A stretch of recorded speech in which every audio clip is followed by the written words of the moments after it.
The foreign policy doctrine and aimed at re-stabilizing the Western Hemisphere as a primary and exclusive sphere of United States influence, and this adapts this for the 21st century by targeting non-hemispheric rivals like China, Russia, and Iran. US military ने Venezuela पे strike करी और वहाँ के president को kidnap किया और उन पे ये चार्जेस है नार्को टेररिज्म का एंड ड्रग ट्रैफिकिंग का। और ये ट्रम्प कॉलोलरी का एक पहला बड़ा टेस्ट था जो इन्होंने वेनेजुएला पे स्ट्राइक करके दिखाई है।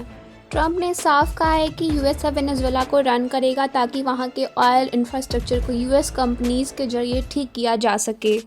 और वेनेजुएला की ख़राब हालत की वजह से लाखों लोग अमेरिका की बॉर्डर पर आ रहे हैं जो एक सिक्योरिटी क्राइसिस है।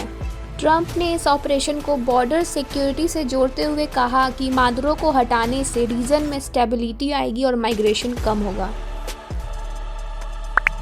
ईरान की कॉन्टेक्स्ट ये है कि ईरान की सिचुएशन फ़िलहाल बहुत ही ज़्यादा क्रिटिकल है क्योंकि वो तीनों तरफ से दबाव में है, ट्रिपल प्रेशर में है। एक तरफ घर के अंदर की प्रोटेस्ट और दूसरी तरफ डूबती हुई इकोनॉमी और तीसरी तरफ ट्रम्प का खुला military threat. Massive internal protest जो कि 28 दिसंबर से ही शुरू है, जो तेहरान से शुरू हुई प्रोटेस्ट अब पूरे देश में फैल चुकी है।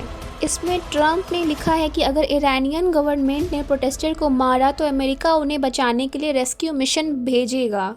कैजुअलिटीज़ ये है कि वहाँ 36 से 40 लोगों की मौत हो चुकी है और हज़ारों लोग जेल में हैं। This is the impact of 2025 actually. पिछले साल जून 2025 में इसराइल और यूएस ने ईरान पर 12 दिन तक हेवी स्ट्राइक्स की थी। इस वॉर में ईरान के मेन न्यूक्लियर साइट्स को काफ़ी नुकसान पहुँचा। ट्रम्प कॉलोलरी और वेनेजुएला ईरान क्राइसिस का इंडिया पर काफ़ी मिक्स्ड इम्पैक्ट है। फर्स्ट, हाई टैरिफ, ट्रम्प ने इंडिया पर कड़े इकोनॉमिक सैंक्शन लगाए हैं। सेकंड, वेनेजुएला और मिडिल ईस्ट की इनस्टेबिलिटी की वजह से इंडियन रुपी पिछले 2 हफ्तों में काफ़ी गिरा है। Third, oil security, but opportunity ये है अगर ट्रम्प वेनेजुएला के ऑयल इंफ्रास्ट्रक्चर को रीबिल्ड करते हैं तो हमारे देश सस्ते तेल खरीद पाएंगे। इससे देश की मिडिल ईस्ट पर डिपेंडेंस कम होगी। फोर्थ, ईरान, जो कि इंडिया के लिए सबसे बड़ी चिंता ईरान है। अगर ईरान में प्रोटेस्ट और यूएस मिलिट्री एक्शन लिया तो वहाँ समुद्री रास्ता बंद हो सकता है और इंडिया का लगभग 60 से 70%, 60 से 70% ऑयल इंपोर्ट इसी रास्ते से आता है।